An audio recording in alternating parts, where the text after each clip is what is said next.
Hey everybody, before we get started, I just want to alert you that this is a two-part episode. We're doing it in the Superheroes Everyday format, which runs a little longer than an average episode, and this one is split into two parts for your listening convenience.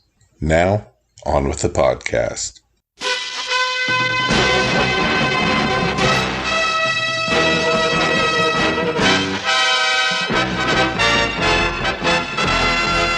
Gathered together from the cosmic reaches of the universe.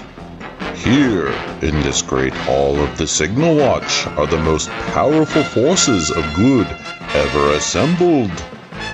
Join us as we discuss all manner of topics across the multiverse of comic books, history, creators, storylines, movies, and more.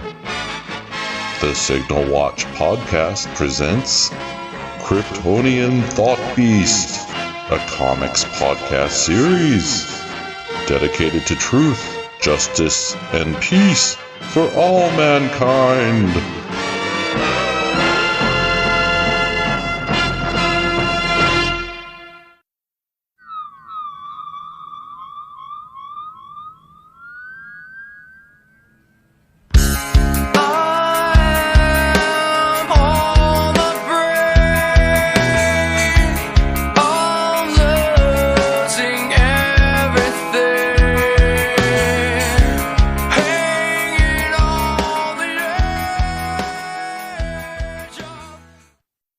Hey everybody, and welcome back to the Signal Watch. As always, I'm your host, Ryan Steens, and with me today is Danny Horn from Superheroes Every Day. Danny. As always, can you give us the 30-second synopsis of what Superheroes Every Day is? Absolutely. Superheroes Every Day is a comedy blog where I write about the history of superhero movies in order. So started out with the 1978 Superman, which was the first superhero blockbuster, and then moving on to Superman 2, and right now I'm talking about Swamp Thing and getting into the crazy madness that was that production and movie. And then I'm just going to keep on going. It is super fun. I'm really enjoying the Swamp Thing stuff. And the latest installment I read was about continuity during a boat fight. And the very complex boat fight. It very much made me want to rewatch the film again, but I'm going to wait till you're all wrapped up with just to see how inefficient and random that boat fight is. But they basically just shot whatever it was all reshoots, so they just shot a bunch of shots and decided, hey, we'll just put those together. Yeah, and I would love to know, because from the photos, that lake now looks familiar from a lot of Asylum movies. Oh yeah, this wasn't a swamp anymore. They just went to a lake in Los Angeles. Yeah, and so that's just sort of for folks to know. That's kind of an example of the kind of thing I do. Is just I went into that particular boat fight with ludicrous detail of where they are and how do we figure out what we're looking at. So that is the kind of weirdness that I do, and you should come check it out, superheroeseveryday.com. And now, back to the Signal Watch. So we had done Daredevil a little while ago, and on the end of that, we promised ourselves we would actually watch Elektra. Quasi-sequel Elektra, yeah. Well, this is this our sixth Marvel sounds movie? Right. Yeah, so we started out, we a little while ago, we watched Fantastic Four 2005 and then 2015, which was terrible, and then the New Mutants. And then we decided we're just going to watch the non-MCU Marvel movies and just indicate what happens when you don't have Kevin Feige in charge of Marvel. So then what was it? New Mutants, Ghost Rider, and then Daredevil is the last one that we did. Yeah, and so this is number 6. And we knew this was coming. We just had to bite the bullet and go take a look at Elektra. I think it's a testament to either Danny's persuasiveness or my masochist. I did not really want to do this movie when I realized we were talking towards that direction last time, and I was like, I guess we can do it. Well, at some point, we're going to see how persuasive I am, because at some point we're going to do the Inhumans, and I'm going to get you to watch all however many episodes of the Inhumans, by the way, is trending today on Twitter. I don't know why. It's because of Ms. Marvel. Yes, but then why would you want the Inhumans? Okay, so I'm just going to mention that like in every episode that we do from now on, in order to create a universe where we have to do the Inhumans. You're because going the to audience wish it into existence. will demand it. All right, so well, anyway, yeah, I mean, and I think for that. Yeah, I'll pin a few thoughts on that for when we actually get there. But this one's about Elektra. Elektra is based on a character developed by Frank Miller and Bill Sienkiewicz. Who, and I know I've mispronounced that, but it is originally a character from the Daredevil comics who had a very popular, somewhat controversial miniseries that was released in the mid 80s. And the character appeared starring as Jennifer Garner in the Daredevil movie of whatever year that was, 2003. That was 2003. Yeah, the Daredevil movie with Ben Affleck, which did not do well. But they decided to make a sequel anyway. And so, yeah, which kind of surprised me that they decided to make that sequel. I had watched maybe 5 minutes of it before on cable. And I don't honestly know what those 5 minutes were, having rewatched it now. Now you love it. Now it's my favorite movie. I am going to, by the end of this, convince people that it is actually worth watching, at least some of it. But we'll get there. Sure. Stay tuned for that. That's our hook for the whole episode. Is by the end of this, I'm going to make you want to watch at least some of Elektra. So this was 2005. So just to kind of run the numbers on this, Daredevil's 2003, X2, X-Men United was also 2003, which did very well. Spider-Man 2, 2004, also did very well. And then Catwoman with Halle Berry, which did not do well at all, either critically or box office. And then Elektra a year later, and basically like poisoning female-led superhero movies for more than a decade. So in 2005, like the stuff that's popular then, the top 5 is Star Wars Revenge of the Sith. There's Lion, Witch, and the Wardrobe. So we're getting into the Narnia movies. Harry Potter and the Goblet of Fire. War of the Worlds, and King Kong, which I did not realize. I don't think I remember that there even was a King Kong in 2005 until I looked that up. Well, good news, Danny, because there is a King Kong. We talk about all of the King Kong movies ever in one podcast, like 200 movies ago or something like that. But it is, I will send the link. Yes. So this was the year. So like that's what's popular basically is this is kind of the era of Harry Potter and Twilight and Chronicles of Narnia and sort of and Lord of the Rings and kind of all these big sweeping epics. That's what's going on at the top of the charts. And then 2005, like Batman Begins is 2008. And that's also when they do Fantastic Four. I'm sorry, it's Batman Begins is also in 2005 and then Fantastic Four. And so Batman Begins is number 8 on the charts. Fantastic Four is number 13. Then there's Constantine, same year, number 29 for the year. Elektra is number 103. Whoa. It made $24 million, which is the 5th worst placing of all superheroes in their year. Like the only thing, like just looking at like where were you on the charts, the only thing below it is Jonah Hex, Punisher Warzone, Steel, and The Return of Swamp Thing. And I've most seen of those, all of those movies. That's alarming. but they were all like kind of the smaller studio movies. Like this is the biggest budget, like biggest studio movie that did that badly. And then it got 11% on Rotten Tomatoes. Again, 5th worst of all superhero movies. Under that was Superman 4, The Quest for Peace, Supergirl, Catwoman, and Fantastic Four 2015. That sounds correct. Okay. Yeah. So I'm with those numbers. By any measure, this is one of the worst received superhero movies of all time. It got the least amount of money, the worst reviews. That's kind of where we're at right now in 2005. But Jennifer Garner, the reason why Jennifer Garner got this movie was she played Elektra in Daredevil, and she was famous at the time for being in Alias, which did very well. So it was like a super spy action thriller. It's kind of similar to Buffy the Vampire Slayer. Like the draw was young, beautiful woman who kicks ass. And so Buffy was very popular, and then Jennifer Garner was very popular for Alias. And then in 2004, she was in a movie called 13 Going on 30, which was a romantic comedy with Mark Ruffalo, and that was also very well received. And so that is, I believe that is why they actually went ahead and made Elektra, was that they were seeing that she was becoming very popular. She was doing some stuff that people really liked. Sure, let's bring her back and make a movie about her. This was a mistake, as it turns out. Yeah, I think that's the thesis of the podcast. Yeah. So can I do the proverb? We're just going to go through this. Yeah, I have a lot to say. So this is the proverb, which they do. I love these when they do a thing at the beginning of the movie. And so this is the nonsensical one for Elektra.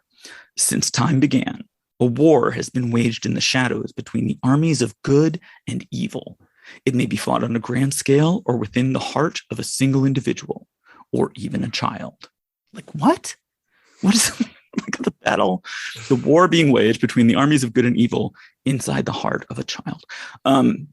This evil has taken many forms, used the darkest of arts. In our time, they call themselves simply the Hand. So the Hand is like the only evil thing in the world. And then the good follow the way of Kimaguri, which, as far as I know, is just a handful of syllables. Its masters can see the future, perhaps even bring back the dead. And legend, it goes and goes. I'm going to keep doing it. It is really long. It's really long. Yeah. Legend tells of a unique warrior, a lost soul. This warrior is a woman, a motherless daughter, and it is her destiny to tip the balance between good and evil. She's a treasure, and both sides seek her out as the final weapon in an ancient war. That is not how they behave in this movie at all. Like, they set it up where it's this legendary thing that's happening. It is incredibly important that we find this treasure because she is going to tip the balance between good and evil. Spoiler alert, they find the treasure, they save the treasure. It has no impact on anything in the world, including the movie. Like, nothing happens as a result. And so you were going to say something about Kimaguri. No, I really wasn't. I thought I saw that in your eyes. Well, no, I was like, yeah, I probably should have Googled if that's a thing. That was what you saw. I have no idea. I don't know how to spell it. I didn't care enough about it to look it up. That's where I was and where I remain. Yeah, I mean, I knew I was in trouble when the movie rolled with this kind of like animated opening where they're explaining everything that we're about to see. I mean, I'm not totally against like the Blade Runner crawl at the beginning of a movie, telling you, you know, what your setup is. But this one, just as you just illustrated, just keeps going. And we've had a lot of these, like New Mutants setup. This is I got into the proverb thing because in New Mutants, it's actually a proverb. Like, they say there's a little bear and a big bear, whatever. So the bear proverb in New Mutants, and then Ghost Rider had one, and then Daredevil. And so what I've noticed is that like they always have these opening monologues for these terrible movies. And they do, and like the graphics that they do during this is all like Japanese stuff. It's sort of like as if it's like done with Japanese ink, and there's like washes and stuff. This is not a Japanese movie. There's nothing about this movie that indicates that Japan has anything to do with it. It is entirely white people, except for the bad guy, who I guess is Japanese. Yeah, it's cultural appropriation. The movie. Oh, yeah. Hell yeah! No, it's all like white guys. Like, there's a white guy who's in charge of all the good Japanese people. Yeah, it's so terrible. So starting out, I guess cultural appropriation wasn't a thing in 2005. Although actually, like, people hated this movie, so I guess it was, and they realized that was what was happening. I don't know if that was what was considered to be the problem. I mean, you're still in the era where like Last Samurai comes out, and like Tom Cruise, because he's the white guy, is the best samurai or whatever. Yeah. You know, you're still doing Matt Damon. Matt Damon shows up at the Great Wall of China, and is the best person in China. Right. And so, I mean, anyone can learn martial arts. I mean, there's a karate school on every corner. You shouldn't, because it's dumb and useless. But no, a lot of people do. I at one point got my black belt. Did you really? I did. Yeah. I believe you. Sort of. This is going to be, you know what, my Christmas gift for you this year? I believe you. I mean, it was from what we called Taekwondo. That's gonna be Christmas and your birthday this year. Is me believing you that you got a black belt. All right. So it was right out of college when I could still jump. It's so Elektra in the comics is very wildly different. They did bring in quite a bit of like the iconography in some really light ways of both Elektra and Daredevil. The costume, they brought in characters that are they don't even, one of the things I found curious about this movie is it doesn't matter what anybody's name is but Abby. Yes, I know. It literally doesn't matter. Yeah. I know all the names because I wrote them down as they came up, but yes, I had to go to IMDb 2/3 of the way through the movie to figure out like if anybody had a name. Like I had just missed them. There's a moment where they reintroduce a character and Abby says, like, he was in the film like half an hour earlier, but you've completely forgotten who he is by now because a lot of stuff happened. And like Abby meets him and she says, "Hi, I'm Abby." And he says, "Hi, Abby, I'm surprised that you're here." Like specifically denies us his name. This is insane. No, it was McCabe. Yeah, that was McCabe. Yeah. No, and there's a guy called Stick who you don't realize is called Stick because nothing about him makes sense. It's Terrence Stamp as from General Zod. Yeah. Who, by the way, was also the voice of Jor-El in Smallville. Oh, was he? All right. Yes. So if you wanted to get yelled at by Terrence Stamp for not being a good enough Kryptonian, that was your jam. So, I mean, my overall thoughts on this movie, Jamie said something really interesting. She didn't really watch. So first of all, I started it last night. It's been like 100-something degrees here every day. I've been very tired. I made it 20 minutes into the movie and said no and fell asleep on the couch. And I got up this morning and I watched it and plowed through. A few things. I had to put on the subtitles because everyone was talking like this through the whole beginning of the movie. Yeah. And then the cinematography was bizarre. Yes. To put it mildly. The backgrounds would be well lit.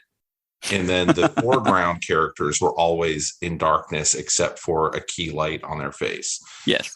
I've never seen a movie shot like this all the way through. I've seen scenes like this. It's weirdly dark. Even in the middle of the day when they're outside. Yeah. It's one of the things, it's the thing that bothers me in Zack Snyder movies, of like, okay, I get that you want to indicate that like a dramatic dark thing is happening in this scene, but we do still need to see the characters though. Like it doesn't mean that you always have to keep everyone in shadow, but this movie keeps a lot of people in shadow through the entire thing. I mean, every sequence Elektra has with Hot Dad.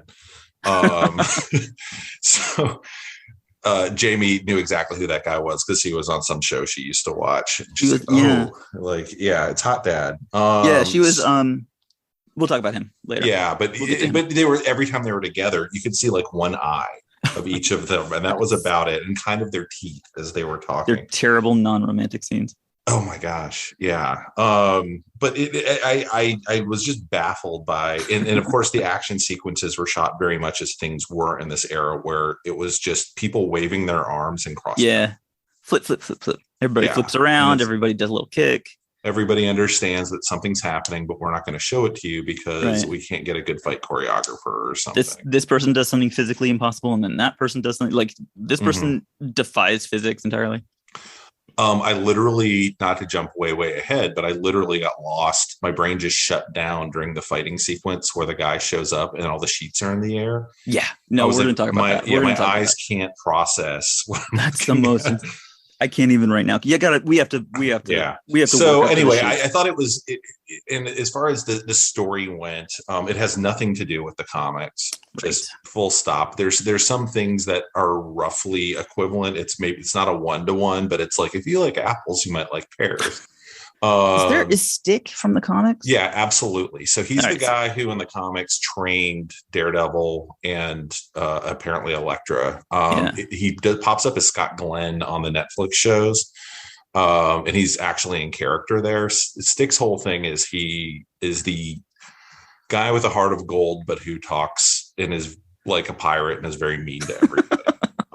And so, which is not, so then that is not carried through into this movie at all, because he doesn't act like that at all. No, he's blind in a really irritating, does not at all act like he's blind, but keeps saying that he's blind kind of way. Which I found baffling, because I don't know if you would have known he was blind until 2/3 of the way through the movie, where he explicitly says, he just says, I'm blind. Yeah. Mm-hmm. Whatever. What's the name of the rat in Teenage Mutant Ninja Turtles? Splinter. Well, okay, so there's an interesting connection there. So that was the thing. I was like, I should have like looked it up, but like it just was bothering me through the whole movie. I was like, isn't that the name of the rat in Teenage Mutant Ninja Turtles? Like, it's so perfect. Stick. And then also I read TMNT is based on Daredevil.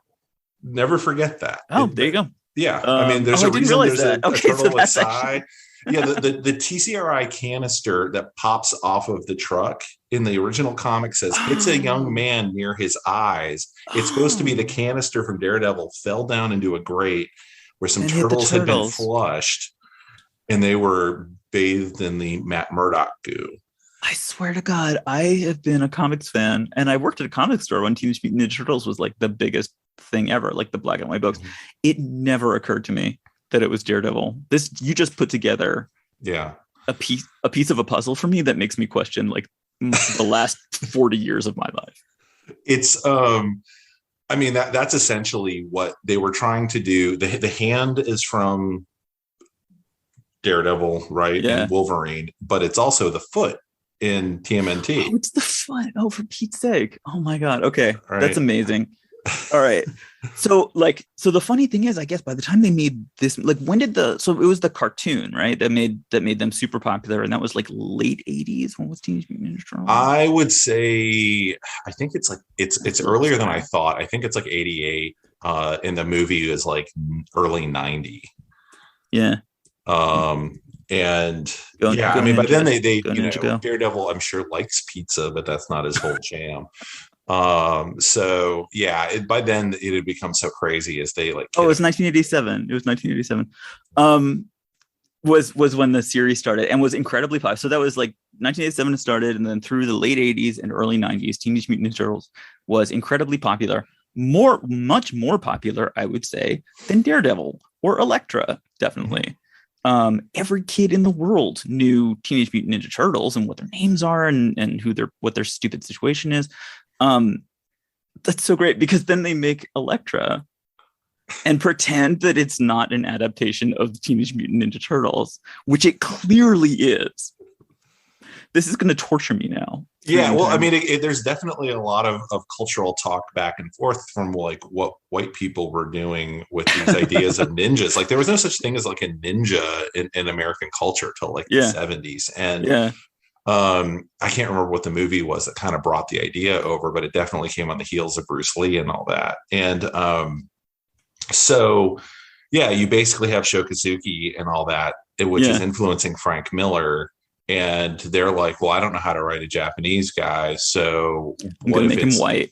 And I'm going to make him white. And so you get shows like The Master, which was starring Lee Van Cleef as a half Japanese guy. It's like the Japanese like teacher who's teaching the white turtles. Which was like a Van Patten or something. I can't, but so then you end up with Splinter, and you end up with all this, like it was just ninja mania. It's like, if you're younger, you take ninjas as like a matter of course. Like, one day there were no ninjas in the world, and then the next day everyone was into it. And I remember like a friend of mine was really into ninja stuff, and I remember just like being at recess in like 4th grade and him going, ninja fact, and like telling me another thing ninjas could do. And I'd be like, all right.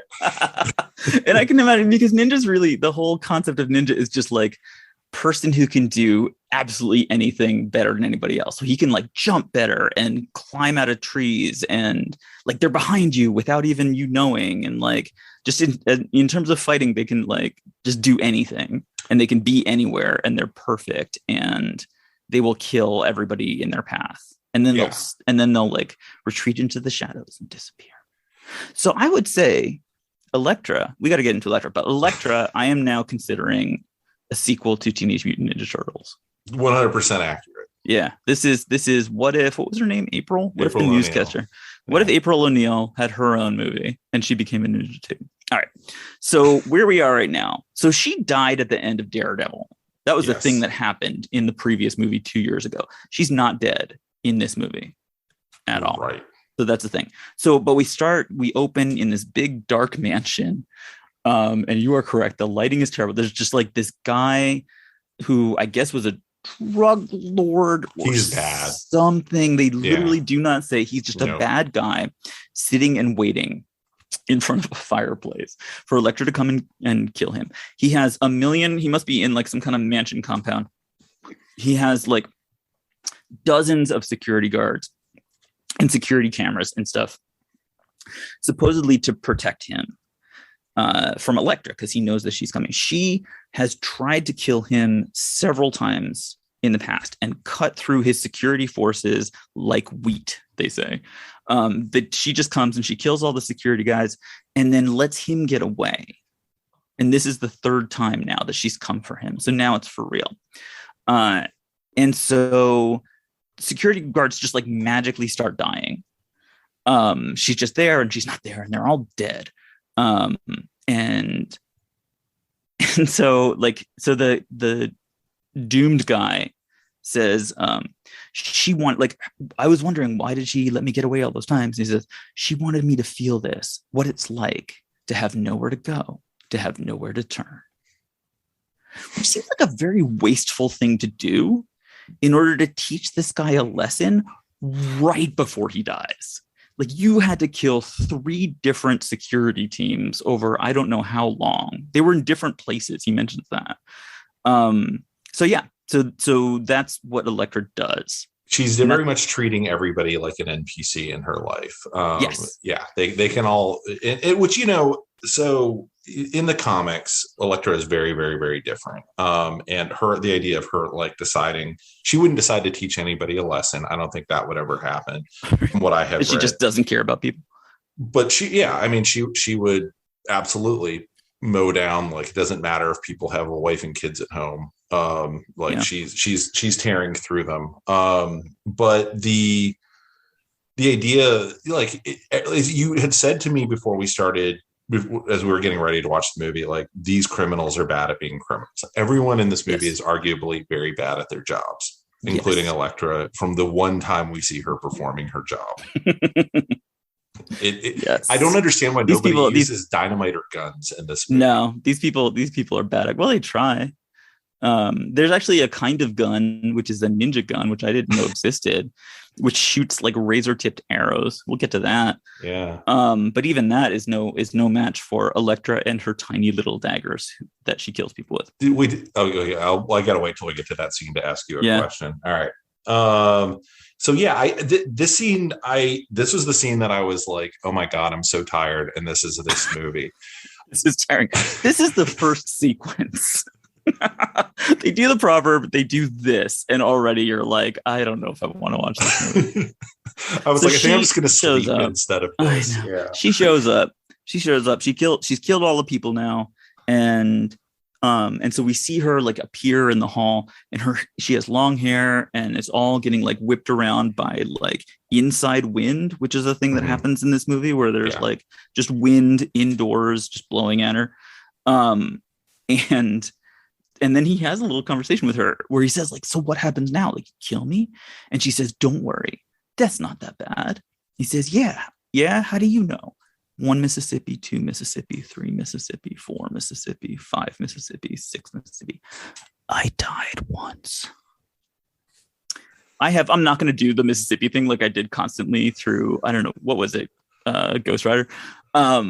It bothers me so much when you have the most obvious line of dialogue. And and you like take 6 seconds on the clock like that before you say it. That's just irritating to me. I have no patience for that.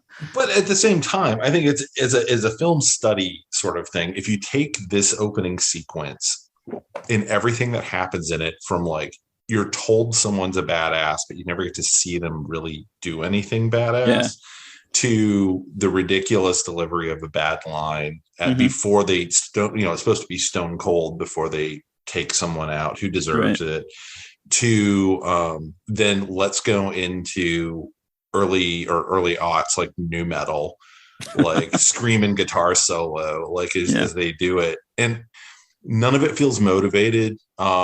It's a kind of perfect encapsulation of what I think movies have kind of moved away from, except for really bad low budget movies where the directors really haven't learned anything or know the difference at this point. You wouldn't see this in a Marvel movie. Yeah, similar to Daredevil. Like there's the early sequence of them doing their thing. There's just a person that they've decided needs to be killed. And we don't really ever figure out like why. It doesn't really establish, and especially this guy, it does not establish what he did. But she's there, she's whispering in his ear and saying, "I died once." And then for some reason she's now in the back of the room, so she can throw her little 3-pronged dagger, swip through the air, goes through the couch, through his chest, instantly dead. And then she turns and she walks away.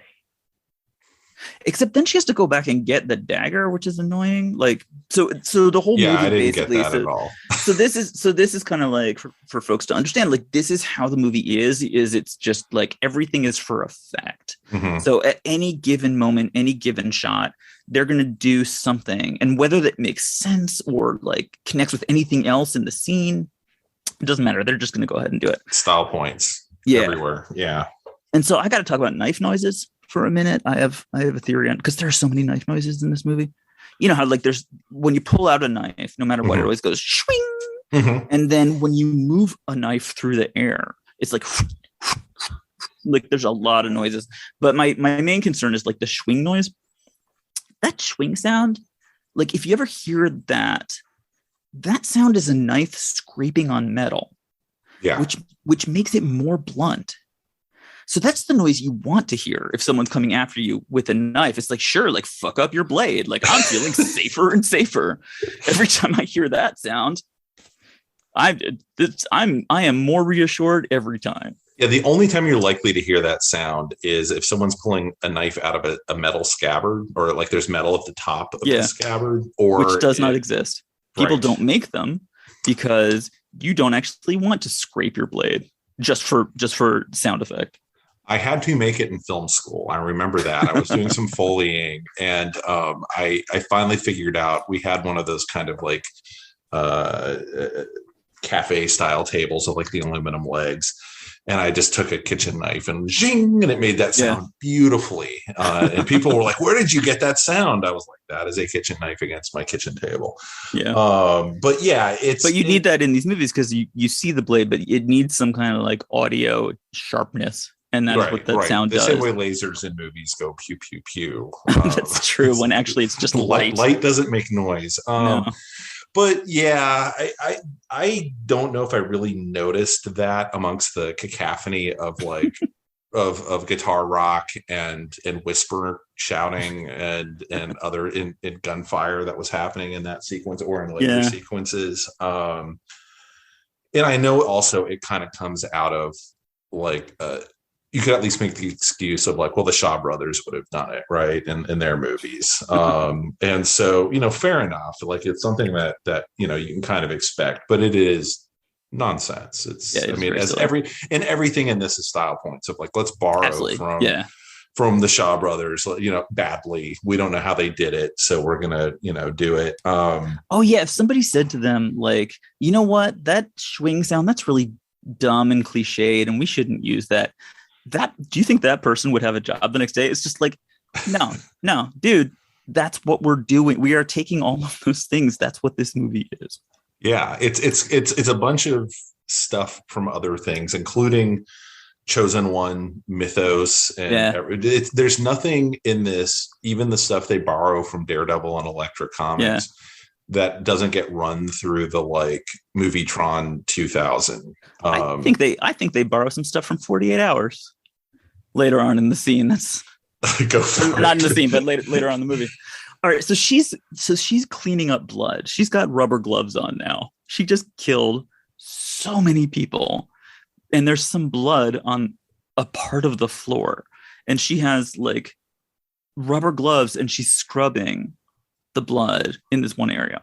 And then she like stops and she senses something. And this is McCabe. This is her agent coming in the door. There's a lot about Elektra being still and sensing things when she can basically like pick up like past, present, future. Like she gets warnings, she gets visions, like she gets security camera footage. She gets like news and weather with traffic on the sevens, like basically access to any information. And so that's what she does. The first time she does it here, where like all she has to do is just stop and be perfectly still for a moment. And you're like, oh, fuck, here comes another fucking vision. So I was curious in rereading the comic this morning, Elektra Assassin, if the comic is nonlinear. Let me start there. It's like it starts with her talking about herself being in the womb, and then it's like flashing to present, and then it's like all over the place. Yeah. And if someone saw the nonlinear delivery of that comic and said, well, what if she can just do this? Like that definitely hit me this morning as I was like reading the comic. As like that's her power, is nonlinearness. And, right. and then I didn't realize that. Oh yeah, that's where that comes from. That's it might be. I have no idea. I don't know, because I couldn't figure out. There's nothing in the comics that would tell you that she can see the future, that she can like get these weird visions. And I, you know, of course, haven't read every Elektra comic that's ever been published. I don't really know where she's at right now. I wouldn't be surprised if that was a dumb idea, courtesy of this movie.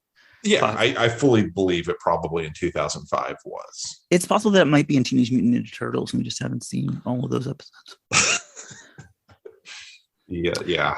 So here comes McCabe, who is her agent. Assassins have agents in this movie. Mm-hmm. Multiple assassins have multiple agents. And he says, why are you cleaning up the blood? And she says, oh, I'm getting rid of my DNA, which is amazing. This is the only time in the entire movie when anyone even suggests that the police exist.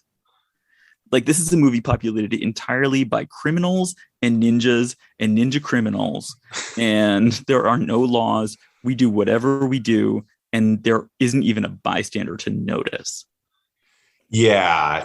It's really early for this to have occurred in a movie, and it sets it apart into kind of where I always get concerned when there's too much, like the Flash TV series by like season 4 is like, good luck spotting any human who's not somehow involved with the Flash or a supervillain.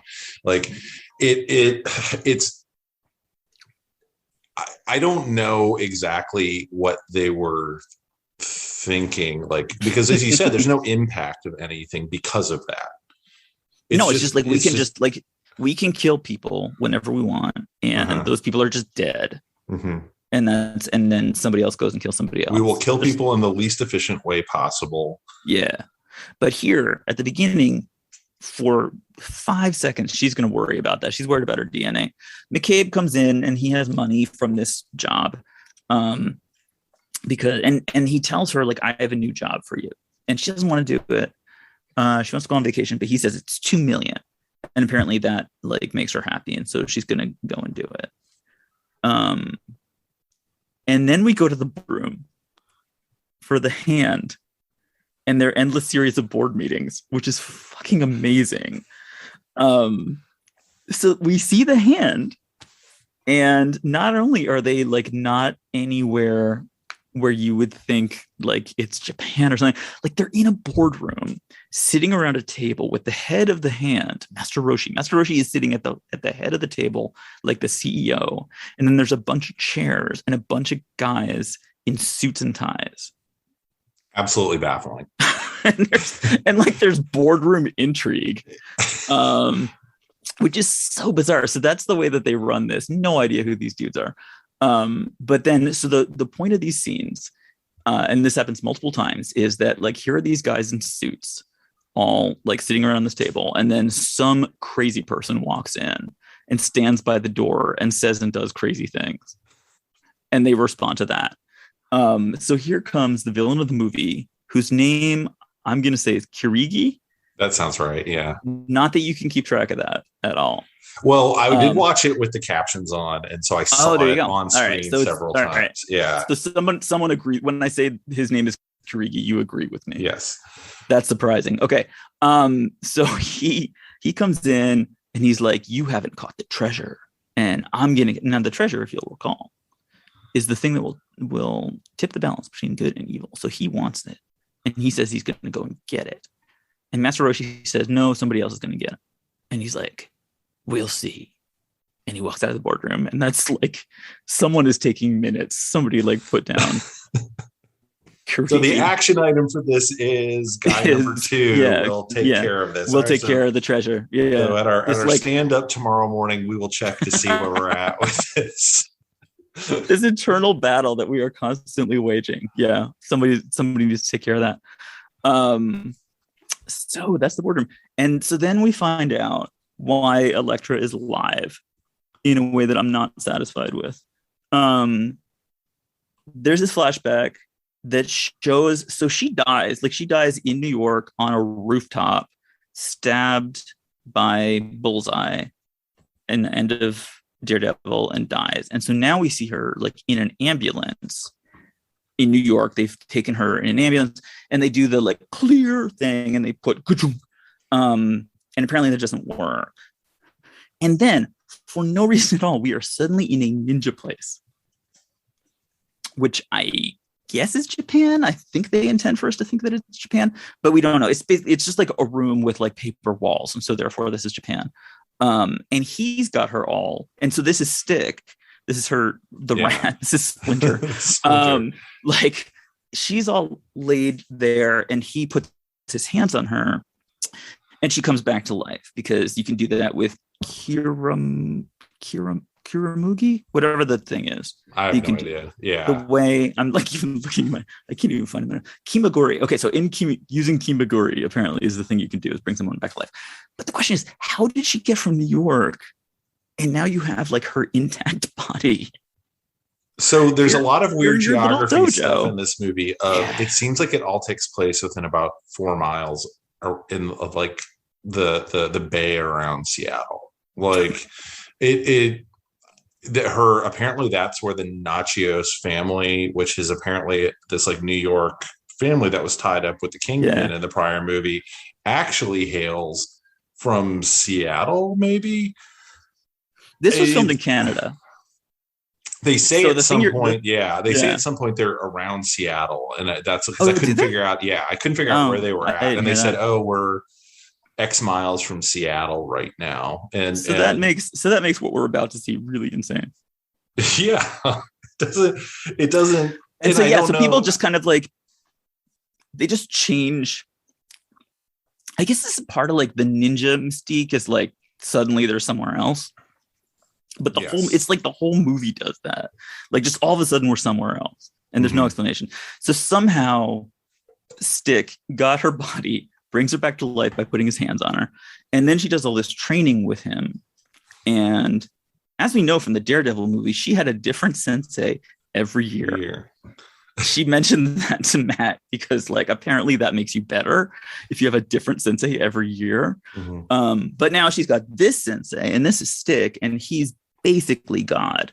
And so they have this little thing where like she's really good at it, but she's too violent. There's violence in her heart. And so I'm going to ask you to leave. So he tells her to get out. And she's very pouty and she cries. And there's a lot of that. And now she kills people for money. So that's her backstory. That's where we're at. Which, by the way, is actually a little bit. So in the comics, she goes to Stick when she's like 12. And she's like 23. Yeah, he kicks her out. I mean, she hasn't been like killed yet. I don't think that. Plenty of other stuff has happened to her, but he basically kicks her out, and she's like I was stoic and blah blah blah as I left, and then it flashes to, and then I made out with Matt Murdock in college, because it's all nonlinear and crazy. Yeah. But, So she was 33. I just looked this Yeah. up. She was 33 when we made this movie. That's how old she is, and she appears to be the same age in all of these things. Like, well, Jennifer Garner was like frozen in amber like 20 years ago. So yeah. So she's going to this location. So now she has a location. So this is the $2 million job that her agent has gotten for her. And she has to go to this location, which is incredibly difficult to figure out where this is. We have to dive into that. She's coming on a boat. You have to take a ferry. It's an island. So she's taking a ferry. Mm-hmm. There you see like there are mountains on the island, and then also across the bay there are more mountains. So basically what you see if you look around is just mountains. And then it's like on the shore of the bay, there appear to be like a whole line of houses, which I guess are supposed to be like people's like second homes, summer houses and whatnot. Nobody's there except for Elektra and then like two other people. Yeah, it's supposed to be Christmas time, which I guess would make sense. It's supposed to be Christmas, except it's only Christmas for one scene. Yeah, no one looks cold, and I'm like, where is this supposed to be? When they mention that it's Christmas, like, do you know it's Christmas? I'm like, it is. Where are you right now? Like, what's sunny? So that's what triggered me to start listening for where they were supposed to be, because that would actually be kind of accurate if you're in Seattle. Like, it would be rainy and shitty, but it wouldn't be. Is that right? Yeah, it doesn't really snow up there. But she goes swimming. She goes swimming, which makes no sense at all. No sense. Yeah, it really the water it's would sunny. Be like 40 degrees. It is clearly summertime. Later on, they tell her. Yeah. So I looked at it, and so it's in Canada somewhere apparently. So the client wants her to hang here in this like rich person, their second homes. I guess because it's Christmas, they're all at their first homes. So she's just in this like empty Airbnb mansion. And the client wants her to stay there for a couple of days before she gets the instructions about who to kill.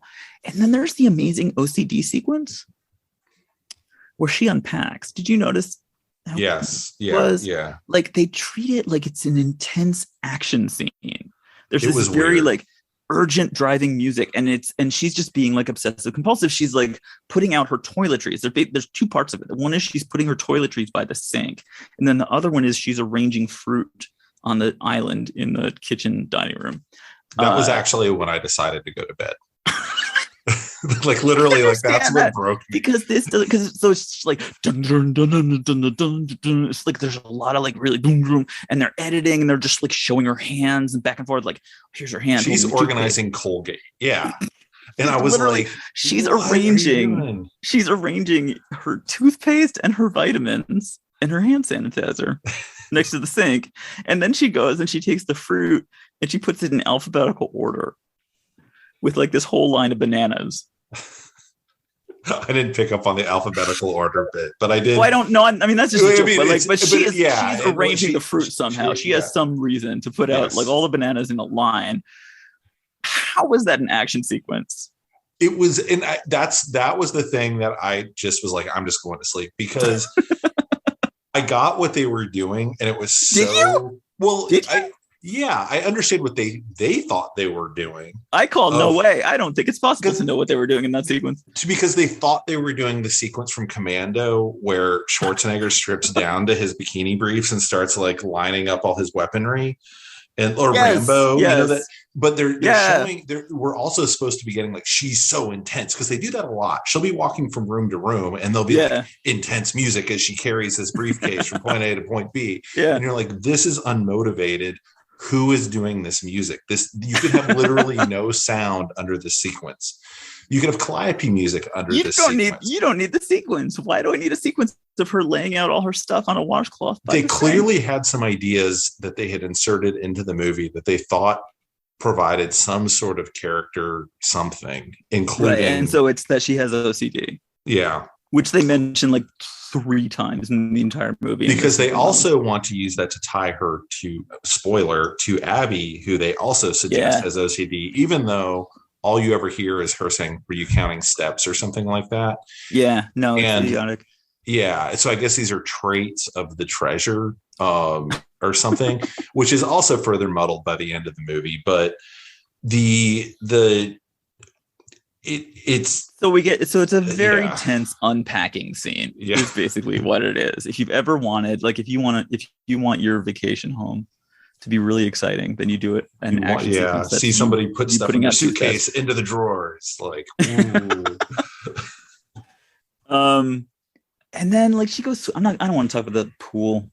I don't understand why she had to be there first and rent a place for a month, because all that would really do as we talked about, no one's good at their jobs. Yes. Like, you are leaving some sort of trail, even if it's a false person. Now, that false person gives them something else to track. She could have rented a place 2 hours away. Yeah. And been told, like, okay, on the day you will drive over there, shoot these people in the head, and then go home. And then go. Yeah. No, she says, and so she, like, less than 10 minutes ago was scrubbing the blood off the floor because of possibly getting contaminated by her DNA. Now she lives here in this house, which is very close to the other people, basically next door. Yeah, and they're like, well, we want you to live there for 2 days before we tell you who to kill. And then Abby. Abby. So what are your opinions on Abby? How was she written? I was literally just going to say that sentence to you. I guess I have to go because you were in there quicker. But yeah, that is kind of the question of the entire movie, is how you feel about the movie is equal to how you're going to feel about Abby. So she's this girl. How old is she? She's supposed to be 13. I don't know 13. If she was or not. Yeah. No, she's definitely not 13. She's probably like 22. But she's supposed to be 13. She breaks into the house and steals stuff, and Elektra catches her and then, like, does a ninja move. And she's like, how'd you do that ninja move? Her character, it's actually kind of hard to talk about her character because I don't want to right now get into, I kind of want to leave it as a surprise for people, like what she becomes. Let's just talk about how she is right now and at Christmas dinner. She is the most annoying teenager. I hated this character the way they introduced her. I can't begin to guess what they were thinking. They completely change who the character is, like 2 other times in the movie, and every single one of them is unbelievably annoying. I don't know what they were thinking like, I guess I get the, like, you know, Jason Todd scampy, like, oh, they're stealing the tires off the Batmobile, you know. She's a rascal and she has an attitude problem and she's not good with authority. Like, it's this whole thing. They talk later about how, like, she's been bounced out of all these schools. She's rich. Her dad is rich. There's no mom. And she's been, like, bounced out of a whole bunch of schools. She's very smart, they tell us. She's very smart, but she has authority issues and she doesn't take bullshit. Yeah, that was the line where I was like, yeah, you could just feel the same person who wrote some of Edward Furlong's stuff, like, sliding in there. Because that's the line that's supposed to make us love her, is like, she has authority issues. Yeah. You know, and sometimes I wonder, Abby, like, what the adoration of having authority issues has done to America. like legit. I have a continuing question from these episodes, which is, like, do we just have to stop finding things cool? Because it doesn't help. Like, and so this is just a thing. It's actually very Teenage Mutant Ninja Turtles, of, like, just putting in qualities that clearly the filmmakers think that we are going to find cool, and having authority issues as a teenager and getting kicked out of school is one of those, like, little triggers for us that's going to make us like this person. And instead we're just like, oh my God, she's toxic. Like, she's constantly rolling her eyes and, like, sassing back and all this stuff. Yeah. I mean, she there's no indication. I mean, being a child-free American, you know, I mean, working with lots of people who have kids, everybody's convinced their kid is a special genius, right? I mean, right, yeah. And so when the dad's like, oh, she's so special, that's why the schools can't handle her, everybody knows internally how you know, you're rolling your eyes in your head, like, totally she's just terrible. Yeah, it's like, well, she just sucks as a kid, right? but they but it's also you just have a bad child. Like, yeah. It's like, I'm sorry, the school bring her couldn't handle back. how special I know, right? your kid was. But in my day, we just used to call that an asshole, and we just ignored her, and she just went and lived a terrible life. Yeah, that's who Abby is. She's the worst. You just tried to make sure they didn't burn anything down, and then got him out of school. Yeah, exactly. And everyone goes, phew. Yeah, she's just like always got like an eye roll, and she's always like, I'm cleverer than whoever else I'm talking to, and so I'm just going to do a little trick. Oh, but it also felt very much to me how they tried to, like, starting kind of with and maybe it happened a little bit in other movies of, we have to have the very special John Connor, they're a young rebel. That's how the little kid. Yeah. But it's really hard for kid actors to pull that off because they're they're usually good kids or drones. And you know what? Have you watched The Umbrella Academy? Funny you should say that. I've not, but I was reminded I needed to yesterday. Yes. Please watch The Umbrella Academy. Seriously, it's one of my favorite shows in the world. And there's a kid. So for folks who have seen The Umbrella Academy, Five, there's a character named Five who's like 14 years old, and for plot reasons, like is actually like a 52-year-old in a 14-year-old body. And he just like acts like he's 52, and he's really rude and dismissive, and he's like one of the funniest characters in the show. That I think is the kind of thing they're going for here, of just like, she's great. Like you watch Five and you're just like, oh my God, he's hilarious. He's so great. And that's what they wanted here. And instead it's just like, I hate this girl the whole time. So then the movie's better when she's not on screen, which is almost never. The whole thing is there's really only like 3 characters. And so here comes her dad, who's the third character. So his name is Mark. Mark Miller. We don't miss the fact that it's a Frank Miller creation. Oh, I didn't even notice that. That's annoying. All right. Yeah. So Mark Miller, here comes Mark Miller, played by Goran Vinjic. I'm sure there's a totally different way to pronounce that. That's the correct way. It's probably like Vinjic. I don't know what it is. Anyway, for me, that's a like, how do I know him guy? It's like, I know that I've seen him in stuff, but I have no idea who he is. But I guess your wife watched ER. I think she did, but I think maybe he was in Timeless or something like that. So he was on ER for 6 years, and then he was on Timeless. And so he is a well-known, handsome Eastern European dude. Because I don't actually find him attractive. This is, as you know, the only 2 questions worth asking about a superhero movie is how much money did it make and how hot are the people? And the answer for him is not enough. Not at all enough. Considering how useless he is in the movie and how bizarre his character is, like how just like useless and awful he is, he's not cute enough at all. And I believe the movie agrees with me. Because they have like little romantic scenes that are like for 2 seconds and they end with nothing. The movie would have been better if they hadn't gone that direction, especially because of the way the movie wraps up. But yeah, I found it when they kissed the first time, and I can't even remember what the context was. I know you'll remind me. They're on the porch right after Christmas. Yeah, Christmas. I was like, why is this happening?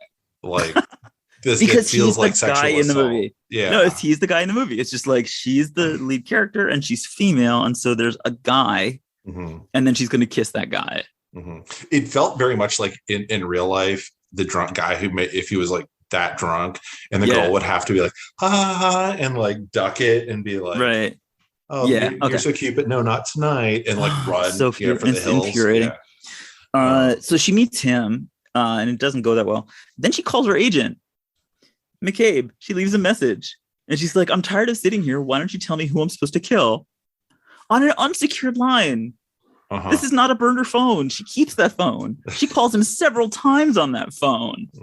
These people are terrible at crime. Unreal.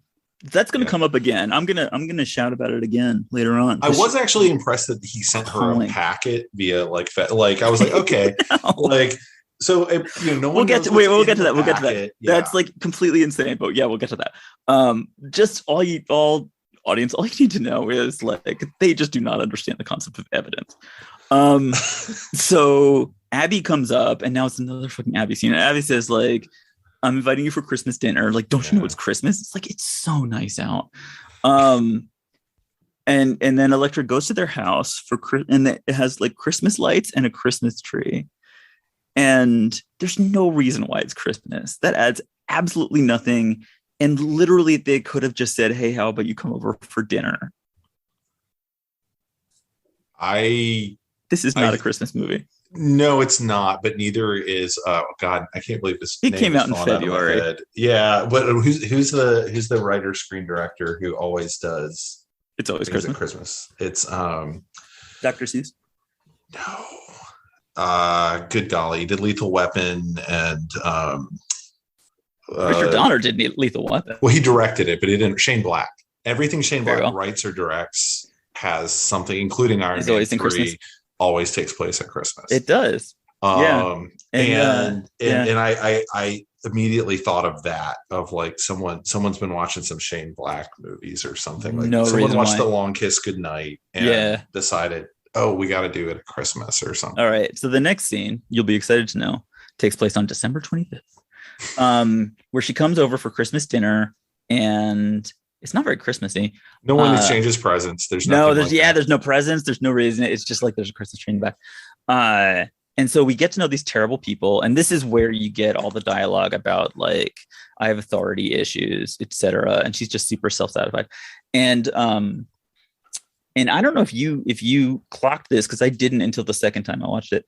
That she's got the little gold string that she goes flip that are like that. Mm-hmm. That she uses to murder people. I did not see that until the second half of the movie. That is set up. Okay. I was like that. Yeah, I figured. First time, nothing. Elektra notices that she has like this interesting looking gold bracelet around her arm. And she says, she says, right. She says, what's that? I didn't realize that was the same thing. And somehow Elektra recognizes it because she's super cross-cultural. So she's like, those are warrior beads. Where in some culture, which they actually do not name. No, they say it's Thai, I think. I don't believe that they say it's Thai. I think they just don't say. They just say like in the culture where those exist, it's like those are given to the bravest warrior in the world, like in that village. Then you get the warrior beads. And Abby goes, "Oh yeah, I got them on eBay." Which is exactly what this movie is doing. It's like taking important stuff from other cultures, and you buy it on eBay, and now it belongs to a white person. Yep. Cultural appropriation. The movie. So annoying. So that's when she has dreams about her dead mother. There's so much about her dead mother that I don't want to discuss. It comes up over and over. There's like just some scene where she has a vision of her dead mother on a bed. Yeah. And everything is white in that room, and she's just lying down on the bed. I think this was them trying to borrow again from all the flashback and nonlinear stuff from a comic of like, she's got to have flashbacks, and they kind of are leaning towards. There's a character called the Beast in the Elektra Assassin comic, and I thought, oh my god, did they is that a thing? Beast? Yeah. Is that what they're doing here? So it's like her mother is dying, or her mother is dead. Someone's killed her, and she's lying face up on the bed. I don't know how. Like he killed her while she was napping. Little siesta. In the middle of the day, and Elektra comes in. And she sees like a demon, and then suddenly it's gone. And it turns out later, obviously, it's the main villain. Yeah. And there's a thing with sheets where like somebody's putting like there's a sheet that's falling on her. Yeah, we'll like the death shroud or whatever. We'll get into the linens later on. The linens are very important, and so here's where that happens. And then the envelope arrives. Yeah. So McCabe calls her again on the unsecured line and says, "You have a package. You have mail."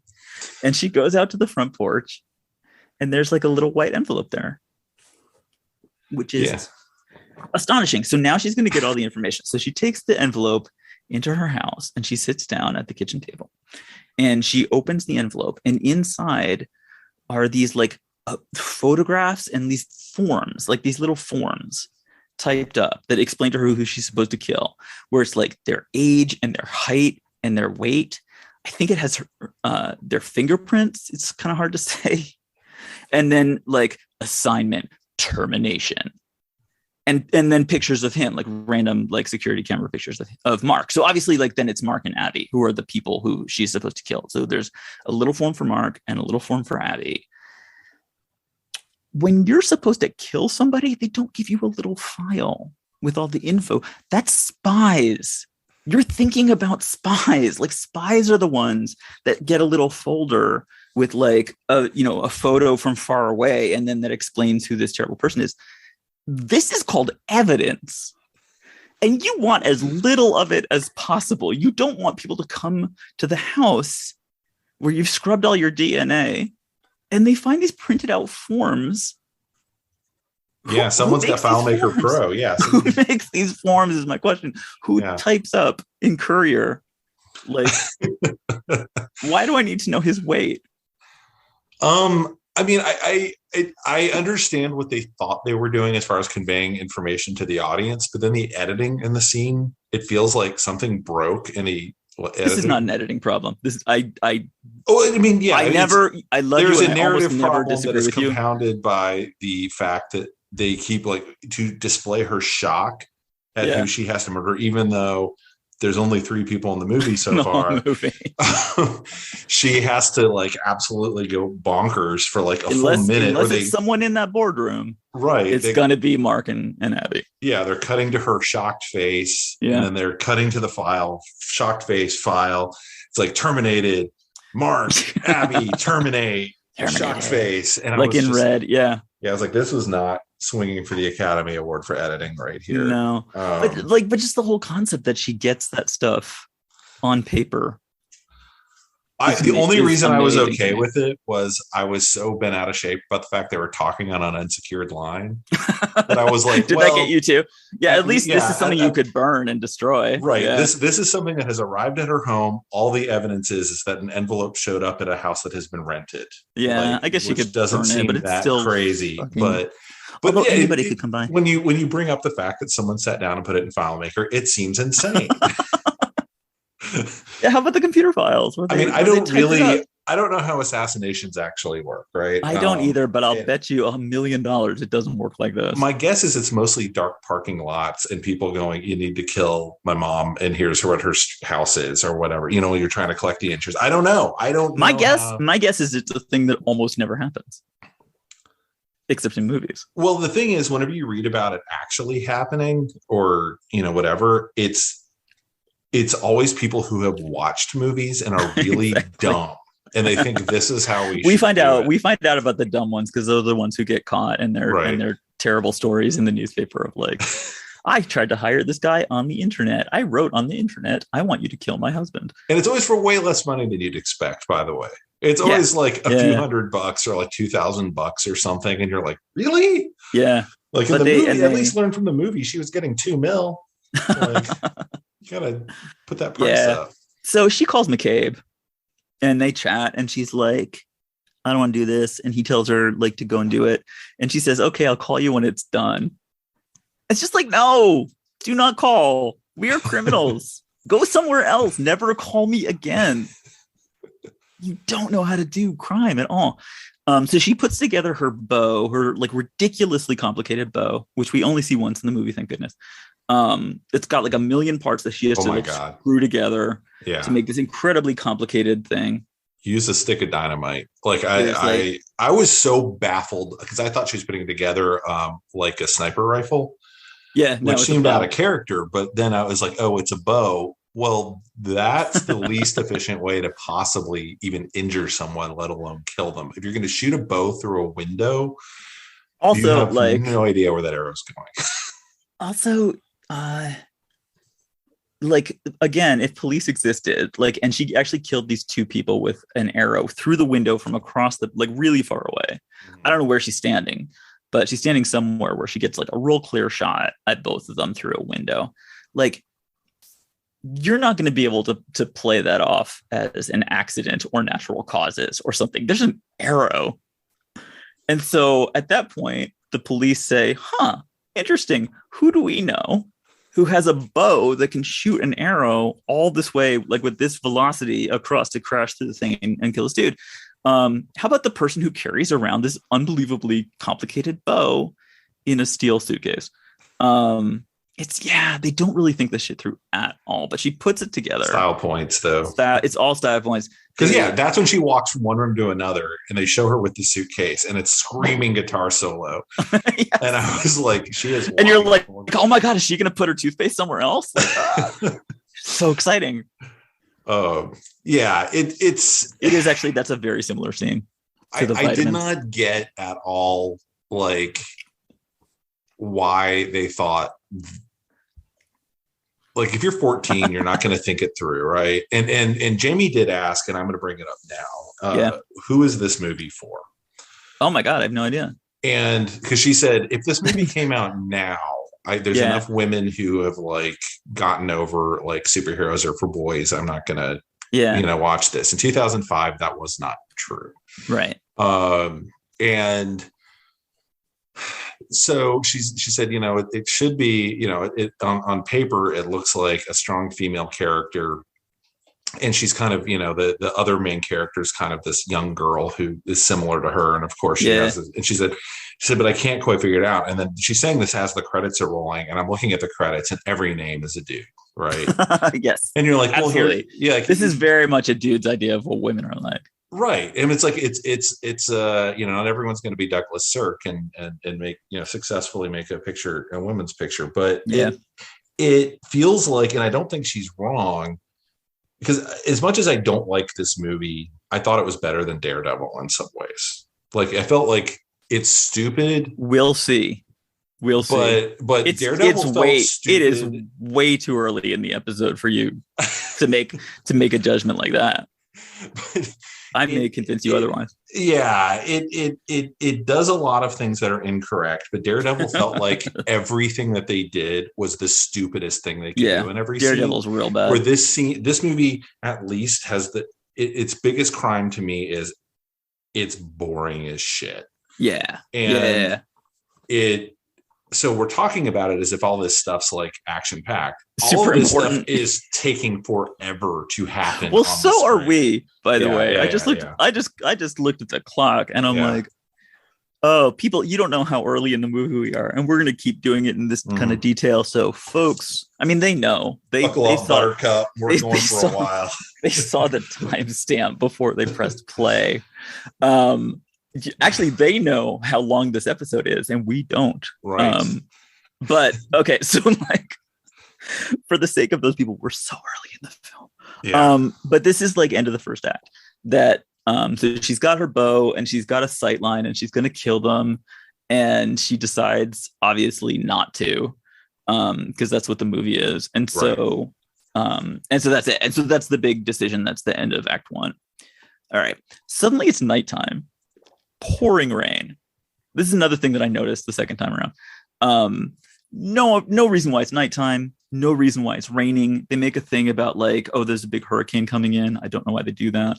And then there's these two soggy ninjas. Well, let's not forget there's a boardroom conversation that occurs. Oh, is there another one? Yeah, where they're like, she has failed. I'm like, well, one, how do you know she failed?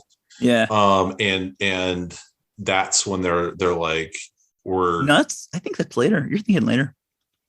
No, there's like two different scenes. There's the one of like the guy is going to make good on it, and so he's sending his dudes. Yeah. But it's really quick. It's like 30 seconds. Okay. Or something. It's not the long one of Kirigi showing up like and killing everybody. Yeah. Like they're on their way to a Ren Fest or something. So back at the boardroom, there's some more boardroom intrigue. The guy is not market projections. He hasn't hit his numbers. Right.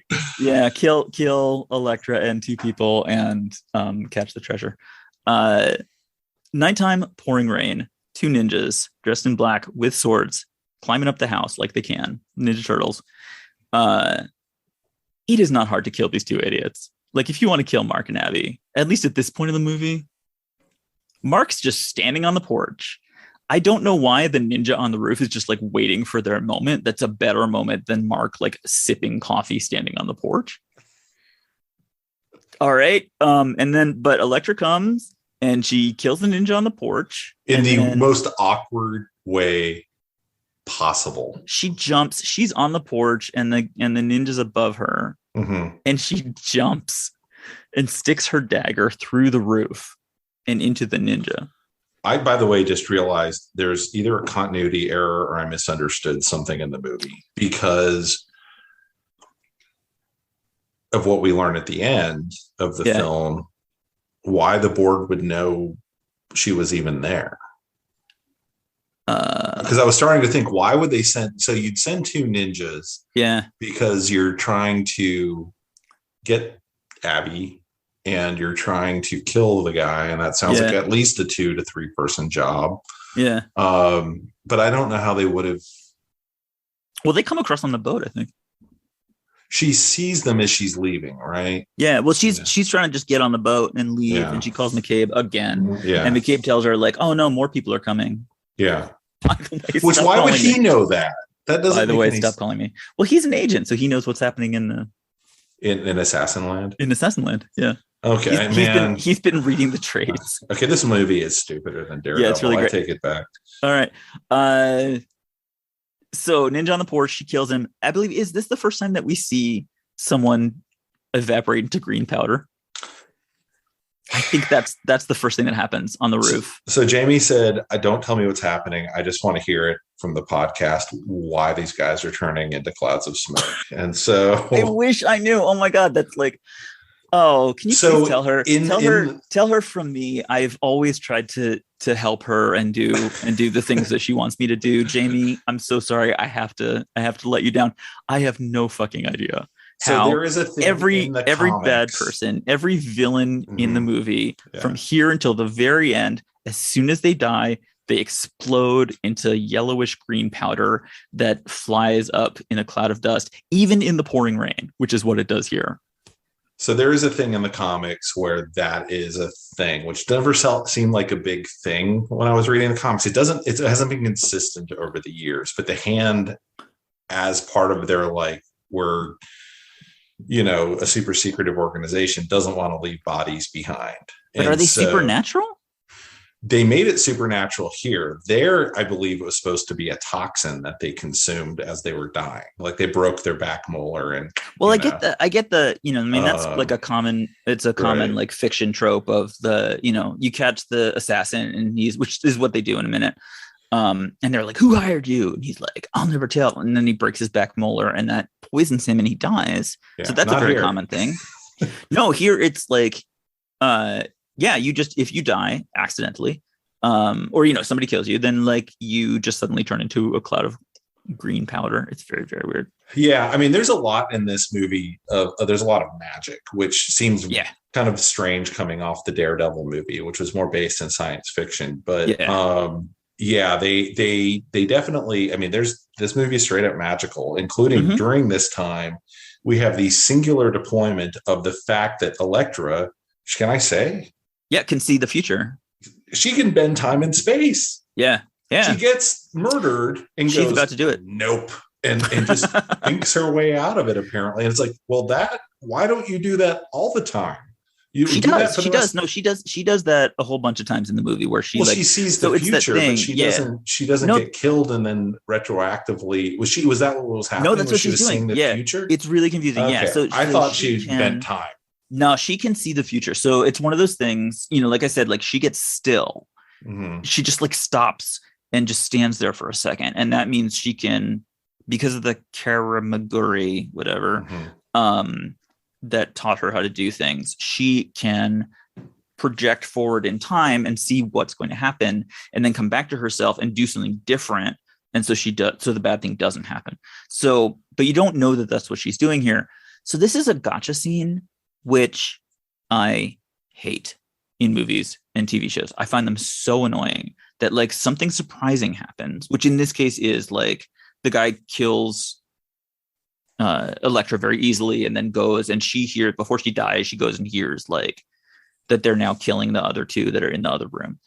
Um, and it stays on her. I understand why you were not aware of like what the hell was going on, because it lingers for like 50 seconds on her. Like it pulls in real slow and there's music of like, she's dead, she's dead, she's dead. And so you're like, well, how? And so the gotcha is like, oh my God, how's the rest of this movie going to go? Because every character's dead. And then like, gotcha. And now we're back with her and she's like, oh, that's the thing. And, and now she's alive again. I feel like if you need something exciting to happen in a movie that keeps people engaged, you need to write an exciting scene. That is my feeling about movies. That's my theory. So these gotcha scenes are just like, let's do a thing that's interesting and exciting, and then go, haha, that's not, someone was just imagining that. I literally thought she meant time and space, and and I couldn't figure out, well, once they've introduced that fundamentally changes every rule we know, even in this magical universe of what's, and then she never did it again. So I never picked up on like, you know what the thing is? I have an advantage over you because I've watched the movie twice, I guess. And you probably actually looked at the Wikipedia page. No, I didn't. No, it's just, I just watched the movie. But like, you have to, like, I think that might be the first time. I totally understand how you would be confused about, because that might be the first time that she really does the like future preview thing. Mm-hmm. And then you don't think about it later. And it was only like watching it twice. It was like, oh, she's doing that thing. Yeah. So, this ninja. So there's one ninja left who does not kill her because she does the thing in the future. Mm-hmm. He has these ballistics, which I mentioned earlier, which I think is hilarious. He has this like handheld machine gun that can go pew, pew, pew, pew, like it shoot really fast. And apparently it shoots razor sharp arrows. Yeah. Which he tries to shoot at her and she dodges. And then he tries to shoot at Mark and Abby, and it like hits the wall. Bang, bang, bang, bang, bang. Like razor sharp arrows, like in a row. And then he's done. And then Elektra's trying to kick him. And then he kind of like cocks the gun. He doesn't reload. He just like it's just a little like there's some little noise. Now he has 10 more arrows magically reloading, and she jumps and kicks and dodges, and he goes bah, bah, bah, bah, bah, bah. I love that weapon. I like his commitment to refusing to use modern weaponry. Like I know he couldn't have had a gun. It's not a gun. Silencer. It's clearly not a gun because they're in the middle of the woods. So who cares if he shoots the place up? Yeah. They're clearly leaving people dead and trashing the place. There is literally not a reason in the world that couldn't have been any handgun. Razor sharp arrows. But he's wearing the ninja togs, and he's using a weapon that is completely inefficient. That at best would probably really just injure someone really bad. No, I actually think that it looks like it would be effective. You would get all shut up with these arrows, which would be you would have things stuck into you. Yeah, but terrible. It would hurt a lot. Yeah. It would be really smart. Yeah, it would be really smart. It's like one of those like Nerf guns, like that shoot like, or like plastic arrows that have like a little suction cup at the end. Yeah. Well, because it's not. I mean, the thing behind a bow is like the amount of pounds of force that are coming off of it. Where this, would have to be like pneumatic and like. Yeah, how does that work? I need somebody who understands ballistics to go and look at this movie and explain to me. I think at best that thing would just really cut you up. But anyway, it doesn't matter. That's the important thing is that the guy manages to kill himself by just really turning his head to the side, which was right. So she uses the dagger finally, which is just, it's like Godzilla using the fire breath. It's like, why don't you just do that first and save all this time? Or Power Rangers or Ninja Turtles, I guess. But she has daggered him, and now he's like slumped against the wall, and it's one of those fucking scenes of like, who are you? And he says, you'll never know. And he turns his head to the left and breaks his own neck. Yeah. And then he explodes into green powder. Yeah. That's it's I mean, it's has that ever happened? Has that ever happened in movies before? The only thing I could think of was in Dark Knight Returns, Batman has decided that he can't deal with the Joker anymore. So he breaks his neck enough to paralyze him. He breaks the Joker's neck. The Joker's neck. And the Joker then says, what would be funny is if everybody thought you killed me, and he keeps turning his neck and kills himself that way. But that's the only time I've ever seen that anywhere else in media. Yeah. I mean, that doesn't makes sense for kind of obvious reasons. If you have a broken neck, you can't like, the whole point of a broken neck is that you don't have the power to do that anymore. This is even worse. I feel like this might be an innovation in movies of he's just sitting up, I mean, he's dying, you know, with a dagger in him, up against the wall, and he just like snaps his own neck on purpose. Amazing. And so, oh my God. And so Elektra tells Mark and Abby that there will be more coming, and what's coming next will be worse. And my question is, why don't they just send the worst ones in the first place? Why do you send the not Because worst? this movie was written by someone who was working off video game logic, as yes, all movies in in this era were. But yeah, I mean, it's, you know, we got to get to Rocksteady and Bebop, or it's not, yeah, or it's not a side scroller, right? So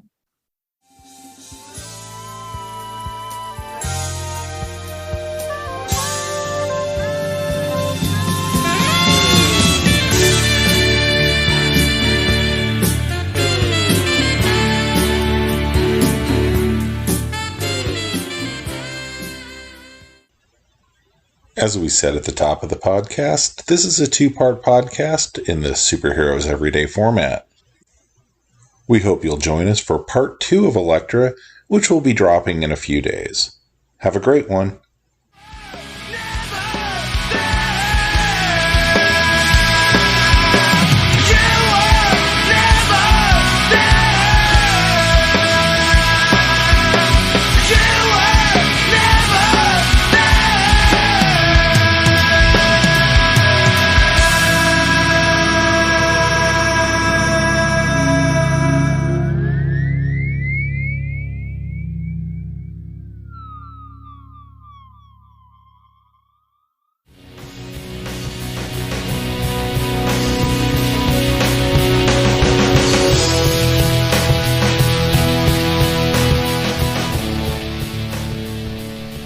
That about wraps it up for this edition of The Signal Watch, a production of the League of Melbotus. Thanks for sticking with us. If you enjoyed the podcast, we invite you to drop on by the Signal Watch blog, where you'll find write-ups of a wide variety of movies and more. We'd love to hear from you, so find us online and let us know what you think. Whether you prefer email, blog comments, or social media, we'll be happy to hear from you. We'll be back soon with more exceedingly high-quality content. So, until next time, God damn it, babies, you've got to be kind.